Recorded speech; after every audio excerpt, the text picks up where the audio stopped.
Okay, hello everybody. Once again, my name is Veronica, and I'd like to officially welcome you to this month's Office Hours live virtual Q&A. And today's topic is one that has been absolutely in demand for the last, well, however long I've been doing this, but accommodations, workplace accommodations is one of the biggest things that my clients and the people in our Facebook community ask about. It is something that, can be a little bit tricky to navigate, especially if you are a neurodivergent professional and you have certain needs that are not being met in the workplace. So this session, we are going to be answering some pre-submitted questions, as well as your questions in the chat as well. And we're going to try and get to as many as we can today within the hour. So before we get started, I just want to quickly introduce myself. My name is Veronica, and I am the career coach behind Atypical Careers. And specifically, I focus on helping neurodivergent professionals build sustainable work lives and minimize burnout in their work lives. And I'm so excited to be bringing Marisa Tran with us here. So Marisa is a management coach and neurodiversity advocate at Marisa Mitchell Tran Consulting. And an absolute wealth of knowledge when it comes to workplace accommodations. And Marisa, is there anything else you'd like to say to introduce yourself to everybody here? I don't know. Hi, everyone. Yeah, my name's Marisa. My pronouns are they, them. And I work as a management coach. I also work as an ADHD coach. And I'm an autistic, ADHD, OCD. I can put all the acronyms as though they're my professional life, titles after my name. They all exist. A lot of them do at least. And I've been in the HR field for 15 years and joined HR specifically because EDI and accessibility weren't things in the career path or in organizations at the time. So that was the closest I could get. And now I'm shifting my work over to more of an accessibility path and reducing harm for folks, especially building accommodations for folks in the workplace. Absolutely. Thank you so much for that introduction. And I'm so excited to dive into these questions with you today to see a little bit about, how we can approach workplace accommodations, especially from a neurodivergent lens specifically. As we know, the workplace was not designed with neurodivergent people in mind and with neurodiversity in mind in general. And that is something that we're really trying to change and shift in the workplace. That is something that, experts like Marisa are doing, and doing really important work with employers, with managers on that side of things. Whereas, people like me, I'm working on the side of helping job seekers and employees and professionals navigate these dynamics. So I think that we're both going to have some really great perspectives on these questions. So with that said, why don't we just dive right into the first question? How does that sound, Marisa? Yeah, let's do it. Let's do it. Okay, the first question, I'll read it out here. I know I should ask for accommodations from my employer, but I have no idea how to start. Every time I begin the process, I get overwhelmed. What should I do? Marisa, why don't you take this one first, because I'm sure that this is a really great jumping off point and something that a lot of us can resonate with. Totally. Yeah, I think the the overwhelmed feeling makes sense. I think a lot of us neurodivergent folks are overwhelmed with any process because they're not made for us, and they're full of barriers and they're hard to start, but they're also extremely vulnerable. I think, depending on where you are, I'm going to speak because I'm in Ontario in Canada. And so I'm going to base it off of the local acts that we have here for disability. But when it comes to asking for accommodations, I think it's really about knowing what you need. I think a lot of folks come forward and saying, I need accommodation, but they don't know what those tangible things that they need are. And so it's important to know what you're asking for. And so I would write that out as a list first, and then do a bit of a risk assessment. Who do you trust? Who are you comfortable going to? is HR a source that you can trust? Because in a lot of organizations, it's not. Do you trust your manager? Who is it that you feel comfortable being vulnerable with and expressing that you have an accommodation or an access need that you have? And then starting with talking to that person. It doesn't have to be, hey, here's the big list right away, but it's starting the conversation, the very first step of saying, hey, I've got, you can use the word disability or not, but I've got a disability or I have a barrier, and I'm looking for a bit of help. Can we have a talk about it? And I think that that's like the very first step in having that conversation. For sure. The only things I would add to that is that, you know, just from my personal experience, I work a lot with neurodivergent professionals who are looking to navigate their workplace. And what a lot of people are looking for is really a template, or like, you know, this is what you should say in order to have this be, you know, successful. But the reality is every workplace is different. There are nuances, and like, you know, your situation is going to be different from another neurodivergent person. So it's really, really important to do that work, to really understand what are the dynamics at play, who are your safe people, like Marisa said, and you know, what are you specifically needing, or what are you looking for? So it really takes a lot of work to consider, like, you know, what are your challenges and what are some potential ways that you can address them? Because if you don't know what you're dealing with, then you're not going to be able to articulate what you need. And if you can't articulate what you need, the employer absolutely will have no idea. So regardless of whether they're motivated to try and help you through it or not. So that's just my thoughts. Would you add anything to that, Marisa? Yeah, you know, I think here in Ontario, we have the Accessibility Act, which we refer to as AODA. What AODA requires of the employer is to do essentially what the person with a disability has asked. So an employer actually can't do something to support you unless you have a clear ask. Now, unfortunately, AODA and a lot of accessibility acts that are there to protect folks with disabilities don't actually think about it from a disability justice lens. So what that means is they aren't putting the pressure on the employer to work and find the accommodation that works, and to support you in the process of finding that accommodation. Instead, they have to make you, the person with the disability, essentially do all of the labor to find out what you need and then report it.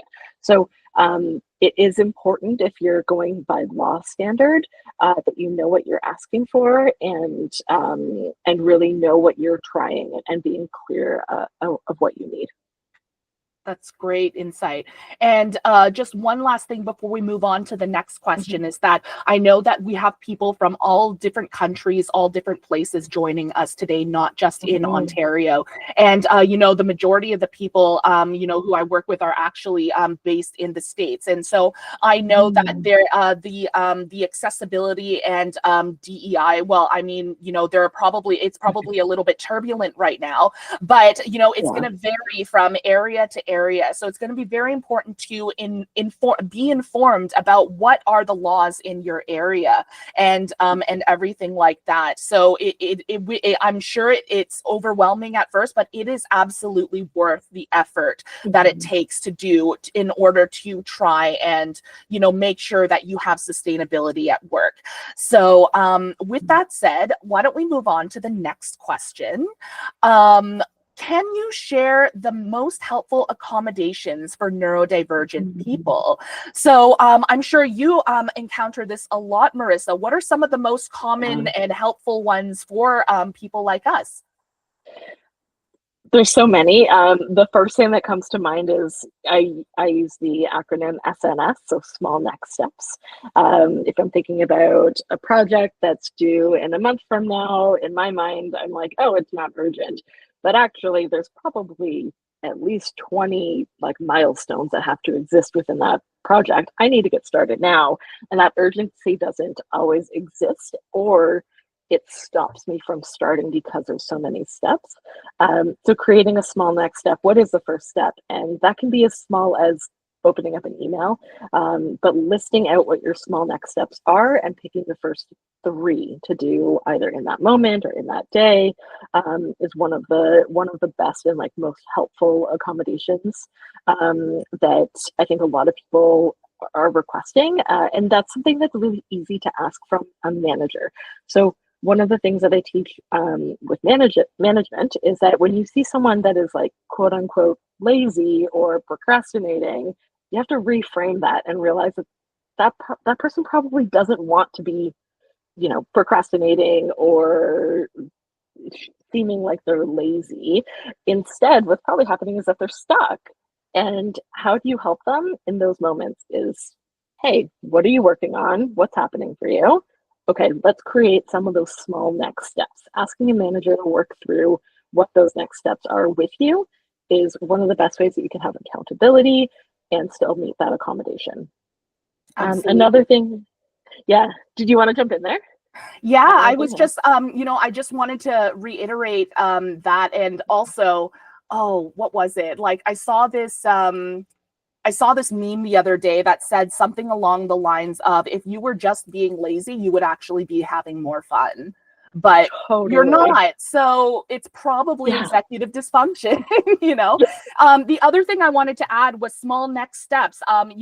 Just generally, I wanted to share this resource that I just put in the chat called Goblin Tools, and I don't know if you've heard of this, Marisa, but it's so good. It has so many different tools. Among them is a magic to-do list, where if you typed in something like, I need to update this project today or something like that, it will break it down into very, very small tools. So definitely take a look at that. There are so many different tools within there, but I just thought it might be relevant to what you were saying. I have a lot of clients that use it. Yeah, it's so good. It's so great. Well, what was your next thing? I didn't mean to cut you off, but what did you think? No, it's all good.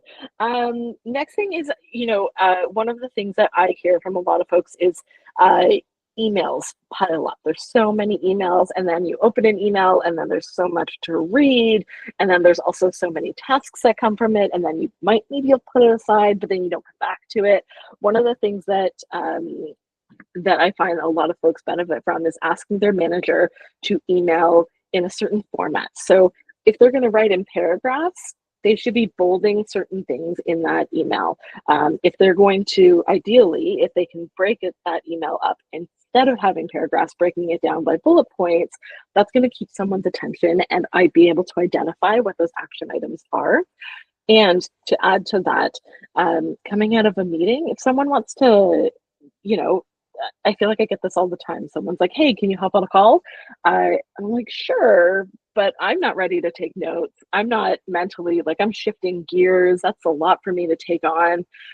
Asking for management to send a follow-up email after every meeting, identifying, the top 5 things you talked about and what all the action items are and when those things are due. Another thing that feels like a really easy lift from managers, and yet so many managers don't do it, is asking for help prioritizing. Everything feels urgent to me, and I see this in so many of my clients where everything feels pressing, everything is overwhelming because so many things are due, and you're just, you're juggling so much.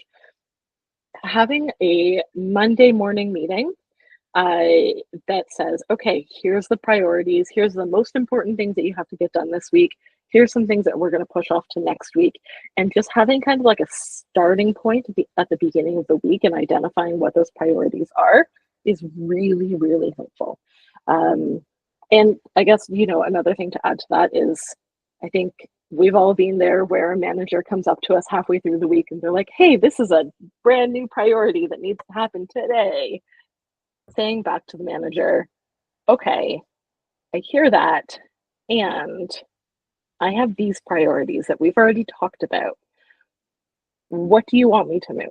Because the reality is that something new and urgent is definitely going to take my focus, especially if you're asking for it to become a priority. But then what do I do with everything else? Because something's got to give. And making sure that managers understand that. And that's one of the things that you can ask for in an accommodation. It's very simple things that really are actually about the manager doing better, but also are a request that you can have around accommodation. For sure. And we have a question here that's actually a follow-up to what you were just talking about.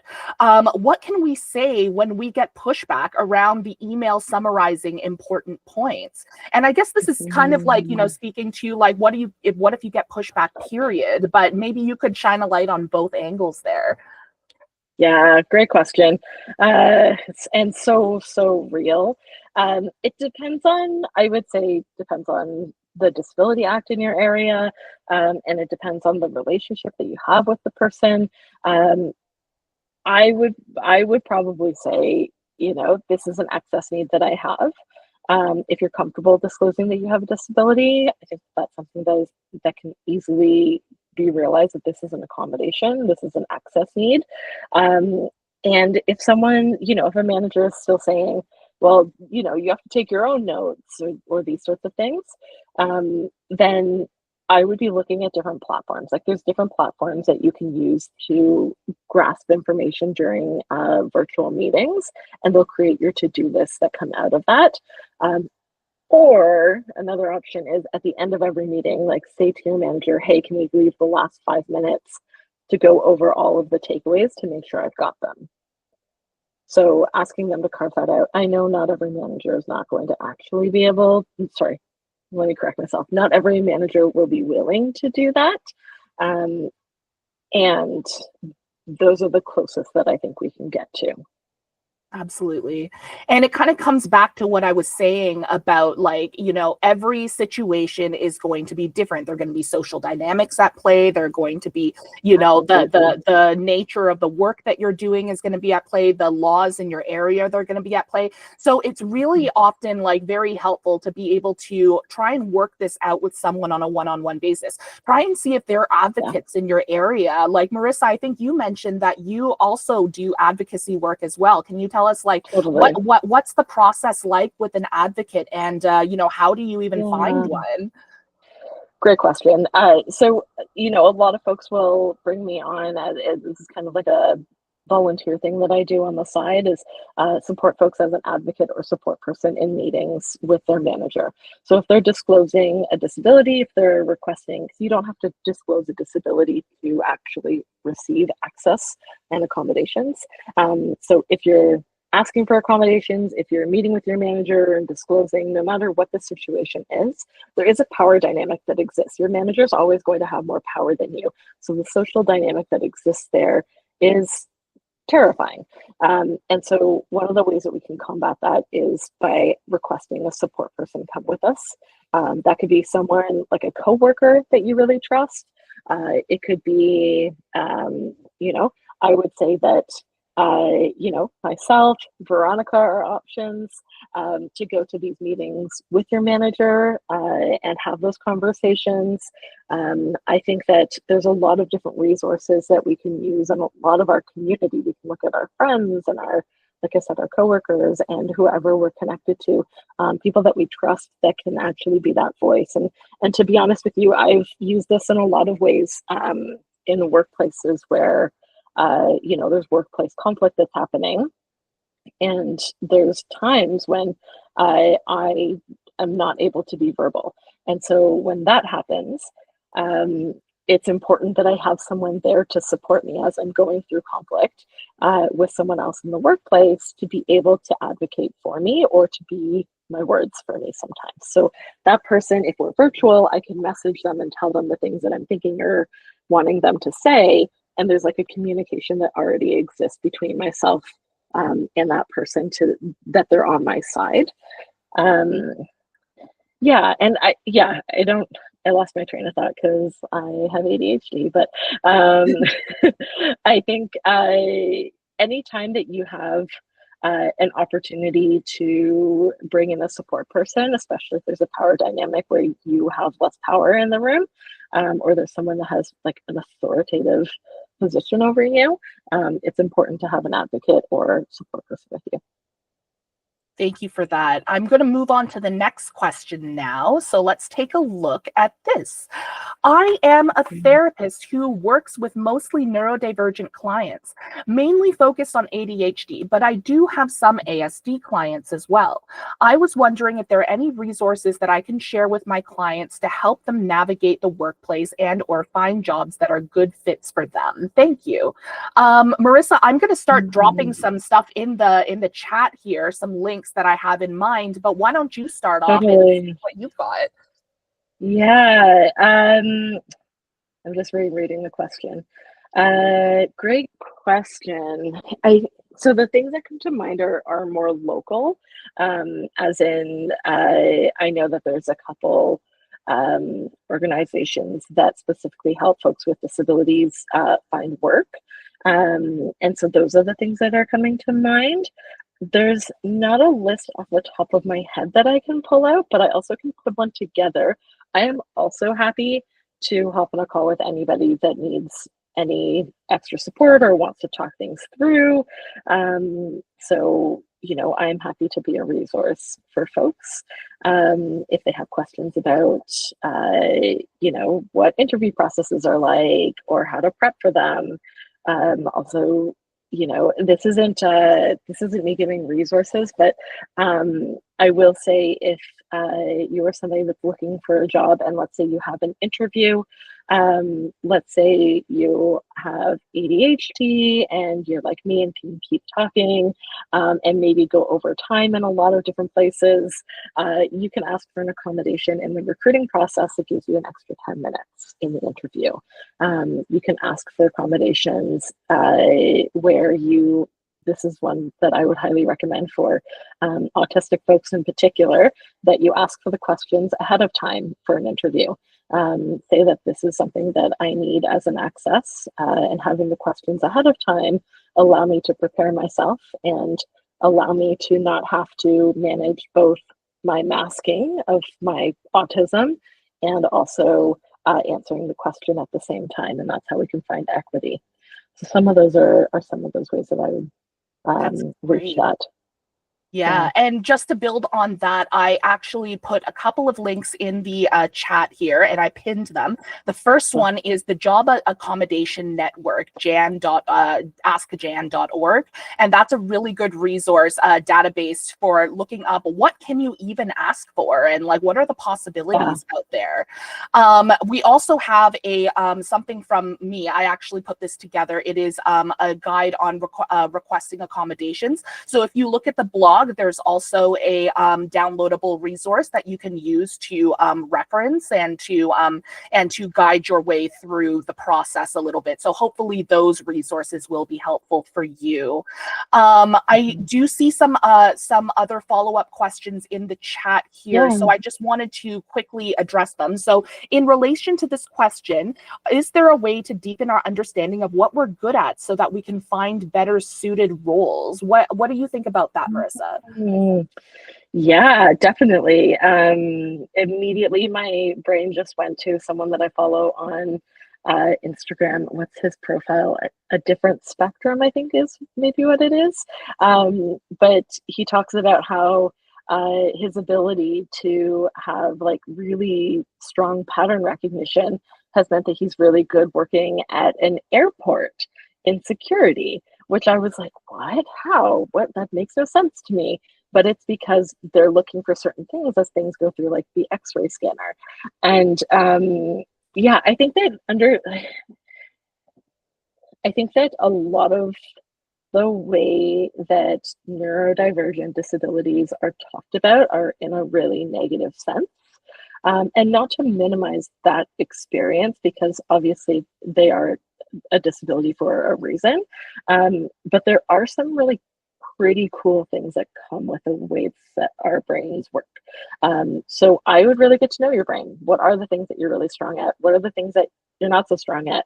For example, reading policy. I work in HR. I have to do that all the time, and it is not something that I'm good at all. But I know that I'm really good at building relationships. I know that I'm really good supporting folks through conflict.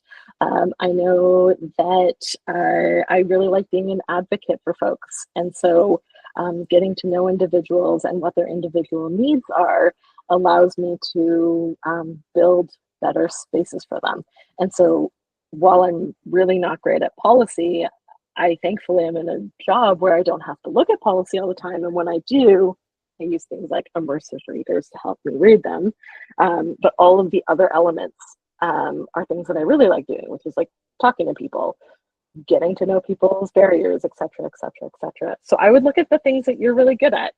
If that's pattern recognition, if you're a brilliant reader, like my partner can just pick up a book and read it in a day. She's like that kind of neurodivergent. And that's not me at all, but somebody like that, maybe you do want to be looking at policy. Maybe you want to be in editing. Maybe you want to be in journalism. What's the direction that you want to go in? And of course, like lean into special interests. What are the things that you are fascinated by and how do you leverage that? I know a lot of ADHDers that are into hairstyling, and it's because they have someone in their chair for an hour, if not longer, and they can really have great conversations with them while also being extremely precise. And ADHDers are really great when you're doing multiple things, especially if one of them you really love doing. Absolutely. And I'm just going to quickly touch on another a tangent question here. Will asking for accommodations before interviewing potentially cause people to create a bias for hiring? And I'm not going to spend too long on this because we have quite a few questions to get through again. But I do want to say that, again, it's going to depend on the situation, the environment, what is the employer like, and, what are the dynamics at play. So, for some, yes, it may actually do that. And then you want to ask yourself, would you actually want to work at a place that even at the interview stage, just such a small, request, like, if it gets rejected or if it ends up with you not getting the job, maybe that's just not the right alignment. And I recognize that not all of us are in a privileged enough position to be choosy about jobs, but it is good to know what the possibilities are, so that you can evaluate a situation for yourself and be like, oh, okay, so based off of what I can see in the interactions we've had so far, maybe I do want to take this risk and ask for the chance of doing better in the interview. Or maybe if you feel like, no, I really don't want to put that risk on it, I think I'm going to chance it with just like, going in without any accommodations, then that's up to you. Remember, the tools are there for you to either use or not use, or however you want to do. It's just good to have them. You've got to do a risk assessment to know what's best for you, really. Absolutely. And know what you're entitled to in your area. I went through a recruiting process recently for an accessibility role and was denied accommodation, and then went back and said, hey, you're hiring me for an accessibility role, and this is the law, and this is how this works, and you're not meeting it. And thankfully, I was in a privileged enough position to be able to push back and say that and be heard. And obviously in some situations you can't. It's really about your risk assessment and knowing what you're comfortable with and what puts you in jeopardy. Yeah, I guess that's one big takeaway from here is like navigating a workplace accommodations has a lot to do with risk assessment of the situation that you're in. So that's really great questions there. I think we got a lot of good information here. I do want to move on to the next question here. How can we accommodate a person with sensitivity issues in a place where light is mandatory, or when using the canteen or cafeteria facilities, which are too crowded? What are your thoughts on this? This sounds like a very specific situation here. What are your thoughts? Totally. Yeah, I mean, it's sounding like it's a big space. I would imagine that it's really terrible fluorescent lighting over top in a big space. I anytime that we're thinking about how do we accommodate someone, I would ask them what their needs are. Of course, maybe their needs are to have no fluorescent lighting. That may not be possible. How do we find a middle ground? That said, in a lot of workplaces that I've been working in and helping support create like offices, we have a lot of sensory rooms that we're creating, and a lot of folks are moving away from that fluorescent lighting or that harsh lighting, and offering things like lamps at people's desks. So offering alternative lighting is probably one of those ways. Another thought that's coming to mind is it's really hard for me to not know the exact space, but if you're looking at like a big open space, like a cafeteria with a lot of overhead lighting, I would think about offering that person like some sort of eyewear that you purchase as an employer. Maybe that's transition lenses, maybe it's like a low, I'm just seeing the note. I work in a clinic with bad lighting. Yeah, that's unfortunate. I'm sorry. I would suggest looking into different classes that you can have, and an employer should pay for those things. If it's a space that isn't like too big, I would suggest looking at lamps. And in my household, we say that, we're a queer household. We say that overhead lighting is homophobic, and if that gets us anywhere, you can use it. That's great. Thank you so much for that. Let's move on to the next question here. How can I ask for accommodations from my manager without making myself sound like a complete burden to the company and devaluing myself? And if that doesn't hit super hard, I don't know what does. Yep. Truly, I'm like, yeah. Oof. Oh, where to even begin on that one?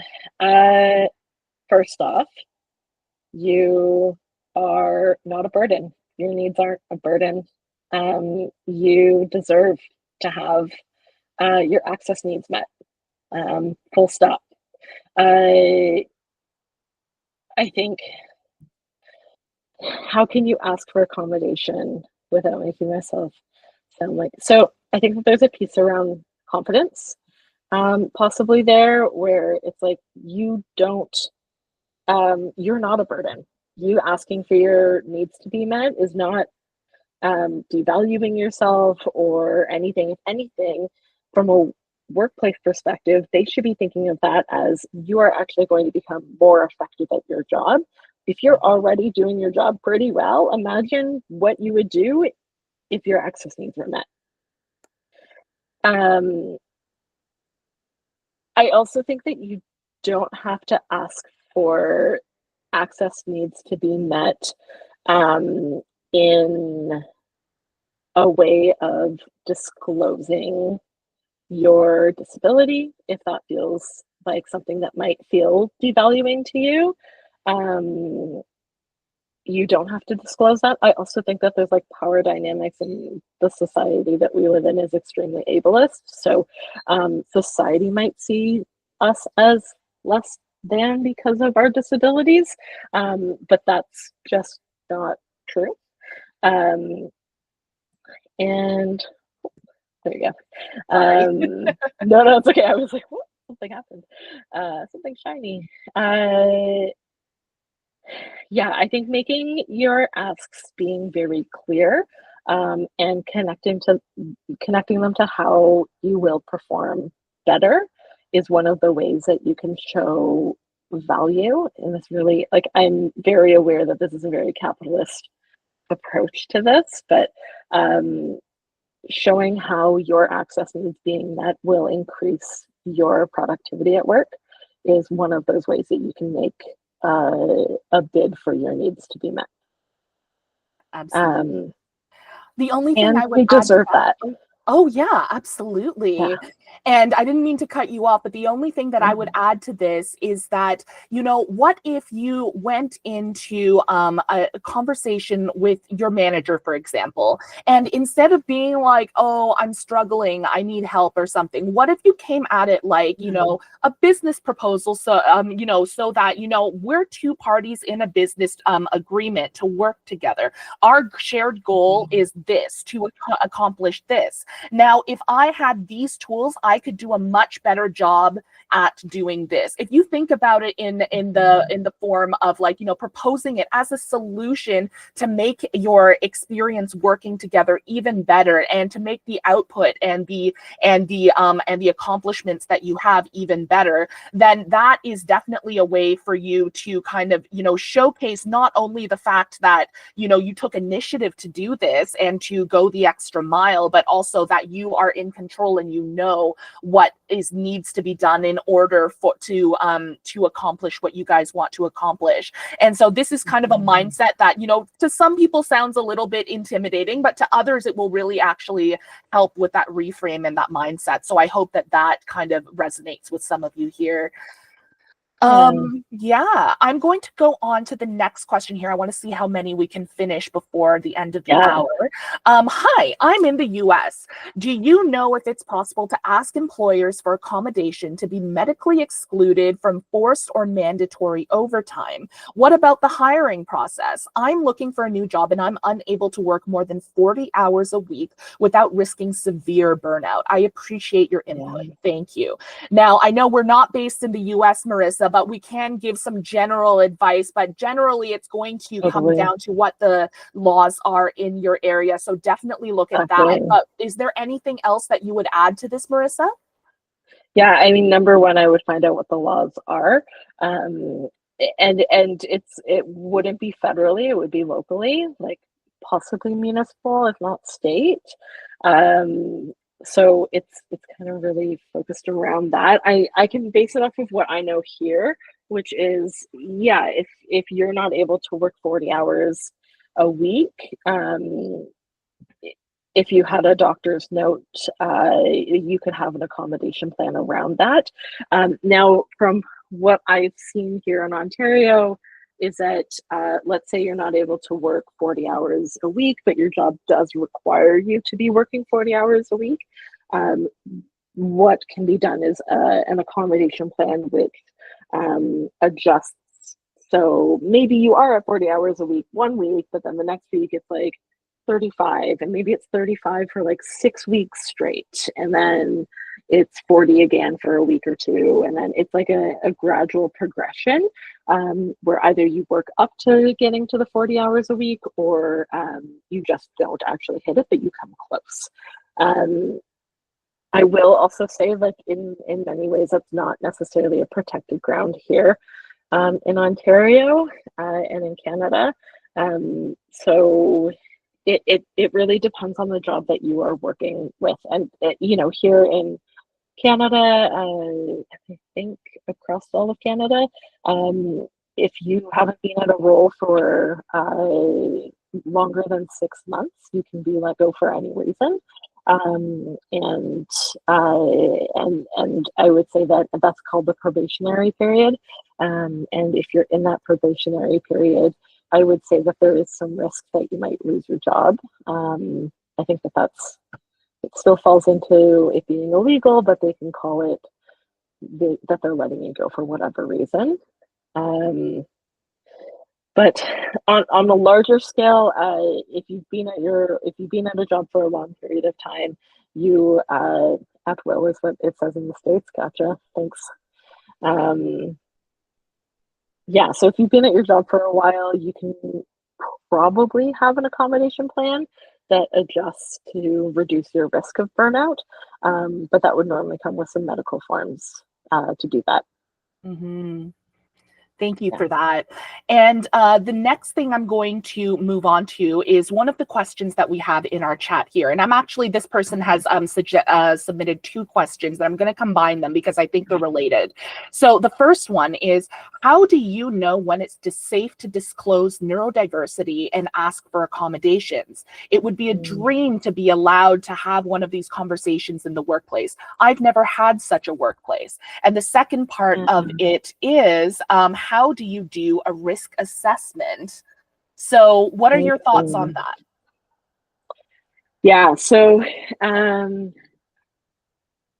What was the first part of it? Sorry. So here, let me copy it into the chat here again. 1 second.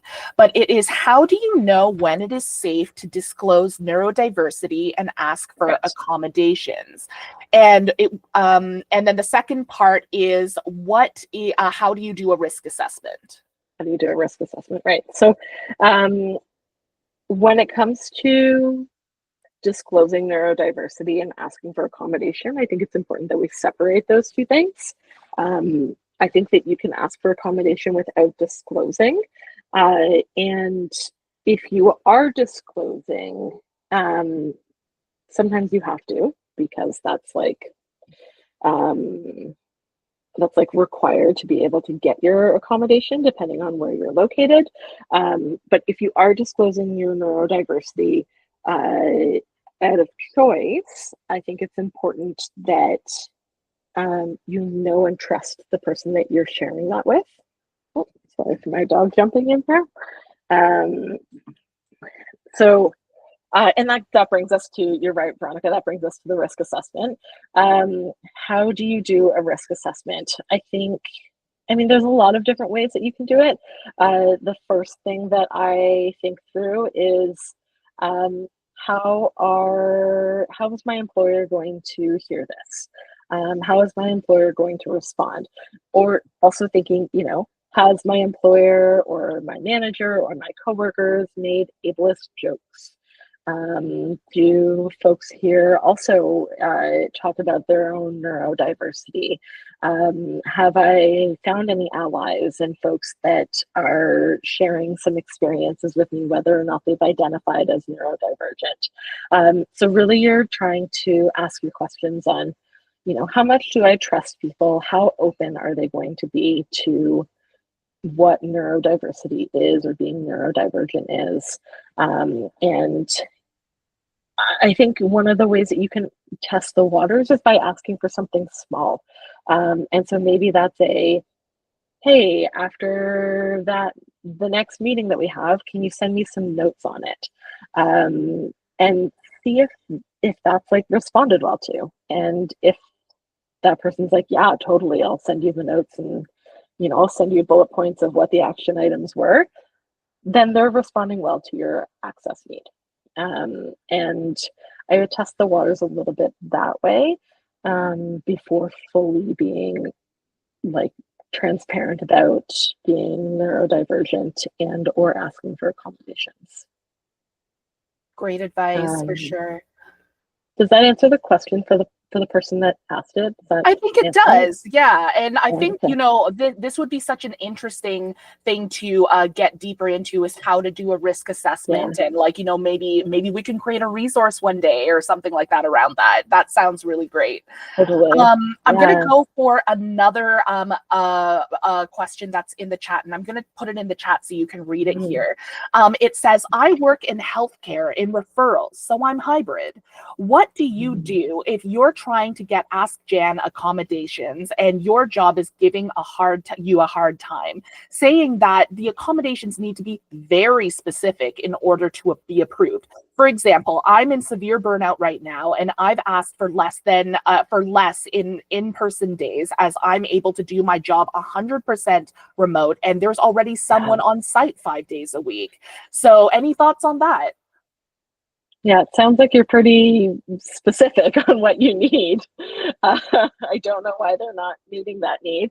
I mean, if I were in your situation, I would consider asking a mental health professional, if you're working with a therapist, or maybe an occupational therapist or your doctor, for a letter to say that you're in burnout. Unfortunately, we look to the medical system to validate our experiences. In workplaces, it's kind of sucks, but I would look for something that could validate that you need to be working from home. If you're asked for working from home because you're in burnout, is not actually getting the results that you need. I find it really interesting that your employer is saying that you need to be very specific, because you are. I would maybe flip the question back to them and say, can you give me examples of what very specific means to you? Because perhaps that means how long you're going to be working at home for, and what kind of, plan you need to be able to get you back to working a couple days in office and back to like the hybrid mode instead of just working from home. But if you're in burnout, you need to, I don't know about you folks, but I need to be in bed eating chips and watching terrible TV and not talking to anybody for a very long time. And that just gets me back to being able to talk to people. Doesn't even get me out of it. So I can imagine you need a lot of time. Absolutely. Thank you for that. And I definitely appreciate, the fact that rest is essential. Like, we need to be building opportunities to recharge our batteries and to replenish our energy and everything in our work lives. That is something that is one component of that sustainability piece that I keep talking about. So that's really great. I'd like to move on to this next question here. I was a high performer at my organization and asked for accommodations as documented by my healthcare professional. I was labeled as a high risk to the organization because of this and was laid off alongside a friend who had done exactly the same thing. This company touted itself as diversity friendly and even had a neurodiverse club.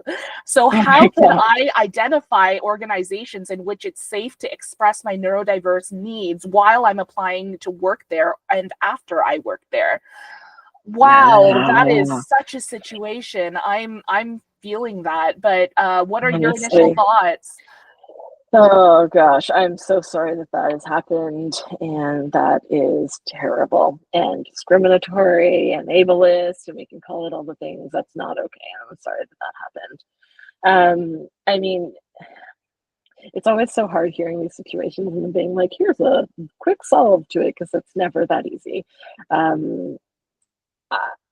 I mean, if you're looking for work right now, I would ask for accommodation throughout the recruiting process, or I would ask them what, if you'd be able to get accommodation, or if they have practice giving accommodations to folks because you have a disability.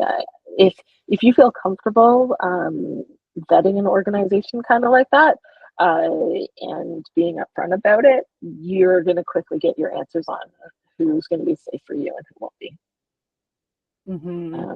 But that is like, if you are in a position that you can do that, of course. Absolutely.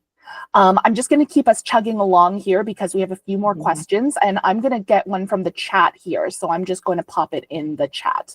How would you approach accommodation from working with a business to help them understand what is needed to find a better fit for the role they are hiring for? How would you approach accommodation from working with a business to help them understand? So if I understand correctly, the organization is looking to hire somebody, and the person that's asking the question is like helping that organization fill the role. Is that right? Correct. Cool. So there's a few things that are kind of at play here. The first thing that I would suggest doing, and one of the things that I offer to recruiters on a regular, is instead of asking for cover letters, ask certain questions to be answered. So I find that cover letters on their own are just ableist, because who can write one? They're terrible. And I think that if you say, answer these like 5 questions and don't write more than 200 words, one of those questions I would suggest being, what are your access needs? So to be able to actually understand what an individual needs, and if you're able to meet that need for them. Especially if you have an employer that is actively wanting to participate in that conversation, putting that on that like application form essentially is going to get you the answers that you need and find out if you can be an employer that supports someone with a disability instead of harming them. So I think that that's like point number one. How do you approach accommodation from and the other thing, I mean, accommodation as a whole, I just think that having employers understand that what accommodation really means is a customized plan for somebody.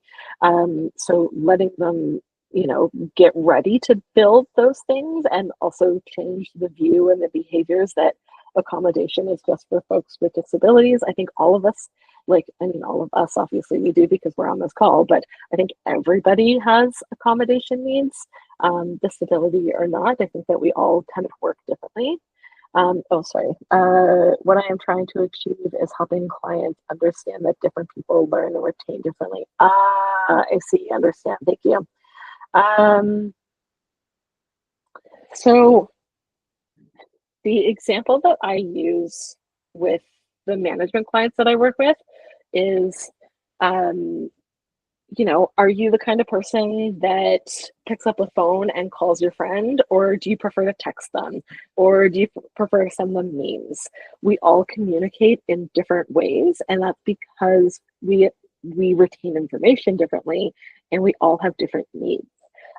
So when it comes to learning and like a training atmosphere in a workplace, we need to be able to give information in different ways as well. You know, if we're virtually watching a training video, I would make sure that we have captions. I would make sure that folks have memes for the win. Yes, agreed. But I would make sure that we have the ability to accommodate screen readers. Like there's all these different ways that folks absorb information. So watching a video is important, but also being able to read it is important, or being able to hear it is important. So I would articulate it in these ways and find examples that we can compare. Ronan, I don't know if that's answering your question. Let me know how that lands. Hopefully that's helpful, but I think that that's really helpful information and context for everybody, really, you know, as we're just understanding this. Yes, it looks like it's been very helpful. Cool. So great. Thank you so much for these great questions. I think we have time for one more. So let's take a look at this one. I asked for accommodations from my employer, and they said that they were unable to provide them. A quiet workspace, flexible hours. What do I do now?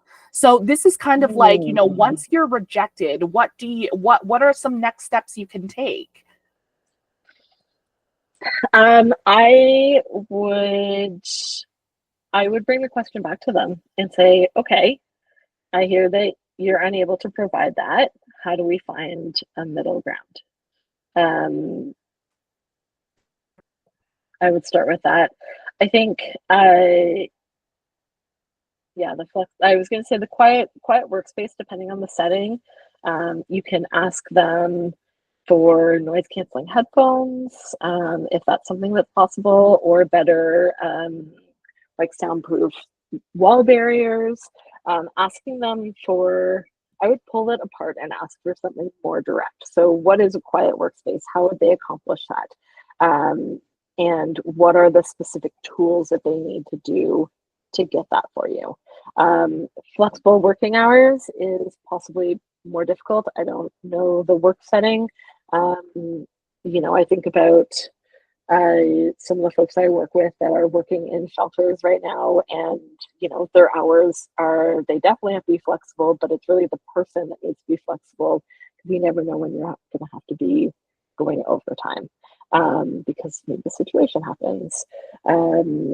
So it really depends on the situation. I would be very direct in asking them what you need. So a quiet workspace is what you need, but how do they get there? And giving them a list on what their options are. I think I would try going about it that way. That's great advice.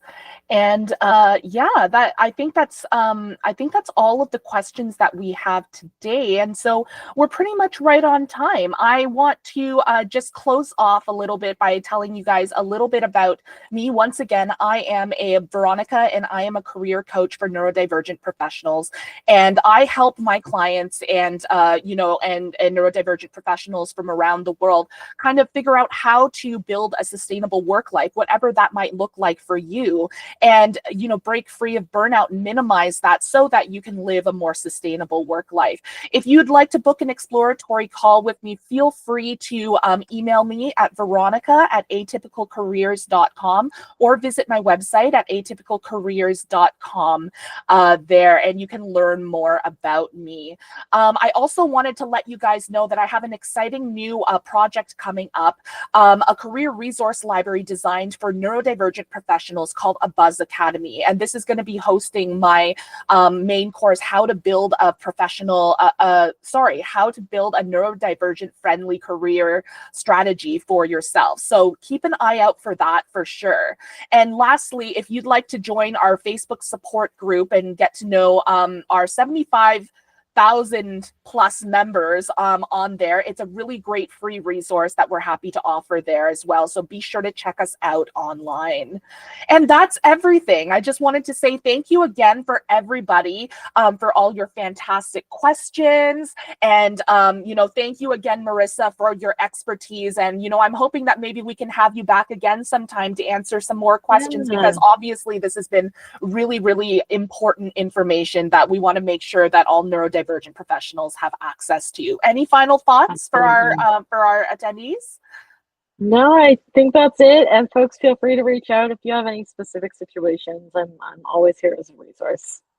Perfect. Thank you so Good much, luck, everyone. everybody. Take care. Bye-bye.